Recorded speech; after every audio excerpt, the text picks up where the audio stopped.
1,000 times. You all know why we're here. The question remains, what to do next?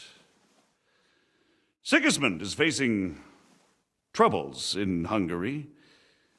And here, too, he is up against resistance. He's a capable strategist, but a poor diplomat. Mark my words. If we wait him out until winter, he will leave of his own accord.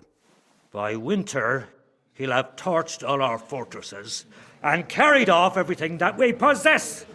Are we seriously gonna wait and cower in a corner? Or are we gonna drive them out in shame?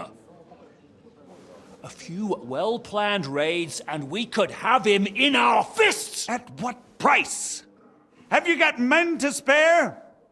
Has any of you got men and money to spare? We don't have men out there. Yes, we do. We do not. Jobst is right. That whole sun won't fall easily. Only we can't wait. Are we to get ourselves killed? Or end with nothing.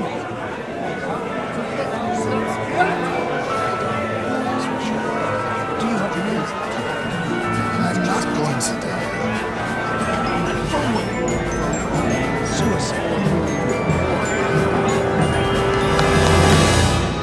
Friends, we'll get nowhere like this.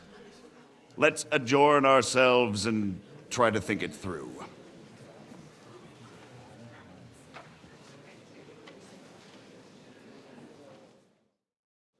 Well, just as expected. Good health. And to yours. Could it have gone any other way when there's so many of us here? I would have expected a bit more sense from Jobst, of all people. He made an amateur's mistake. But it's hard to be angry with him when he's trying to ingratiate himself with everyone. By the way, I'm John of Liechtenstein. And you must be Godwin, the son of... That's not a thing I've ever boasted of. How do you know that? I have my sources. From what I've heard about you, I'd judge you could be quite useful to me at today's gathering. Is that so? Indeed. And that's why I'd like to ask something of you. It depends what it's all about. A little delicate diplomacy. I expect we can agree that Jobst's plan has certain...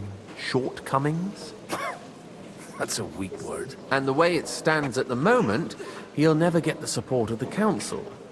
But I have an idea how to change that. Well, I'm curious how you hope to shut Zizka up and satisfy the ones who want peace. We'll sit and wait quietly until Sigismund withdraws of his own volition, as Jobst proposes, but we'll be waiting in the military camp of our huge new army. If Sigismund decides to mount an attack on the camp, it'd be a massacre. Ah, but it won't. Sigismund's army is demoralized and weakened.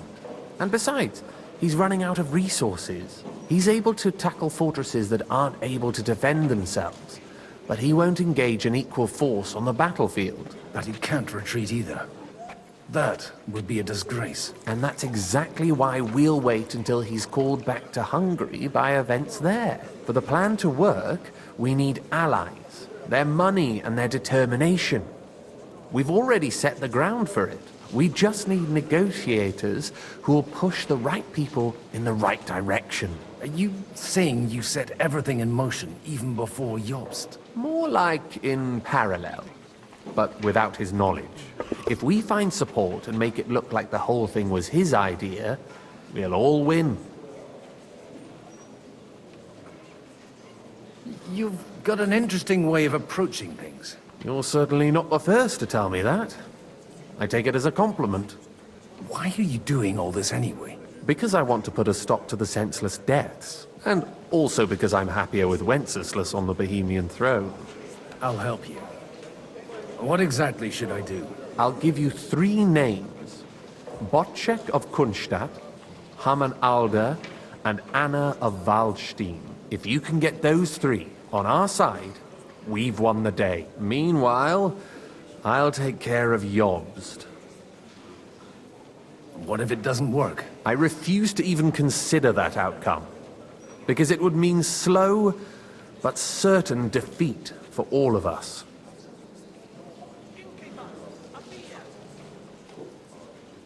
Why me, of all people? Because you've got a head on your shoulders. You know how to talk, and you're not just out for your own good. You and your friend Henry are similar in that respect. That's why I know I can count on you both. There aren't many like you two left. Tell me a bit more about those people, so I know who I'm dealing with. Certainly. Who do you want to start with? Alder the Alderman. Wasn't he a Kuttenberg councillor? He still is. The only one who retained his position after the city was taken. Only he's here, instead of cozying up with Sigismund in Kuttenberg. So his days in the council are numbered. But he'll continue to have a strong influence on the guilds and the rich burghers. And that's why we need him. Botchek of Kultstad. I know the name, but I can't quite place him. That's just the thing. He's got massive estates, great influence, but he holds back. He doesn't play the big game, because he doesn't like to take risks. He always goes for the sure thing. But once he's made his mind up, not even a pair of oxen will hold him back. Anna of Waldstein. The widow of that rich mine owner. What was his name? Wenzel Bartosz. And I'm not surprised you forgot. I was quite surprised to see her here. Assemblies like this are more of a... A male affair? So far, Godwin, so far. Anna is holding back and behaving like an exemplary young widow. But don't trust appearances. She's got claws, she knows how to do her sums, and she certainly has no love lost for Sigismund. And what use can she be to us? Apart from her late husband's money, of course. She's as sharp as they come when it comes to trade. And she knows a thing or two about diplomacy. There are wicked tongues that claim Bartosz acquired most of his wealth thanks to her. And that it was thanks to her that he died, too. I'll get on it then. Wish me luck. I wish us both luck. Before the day is over, the die will be cast. Success to our plans.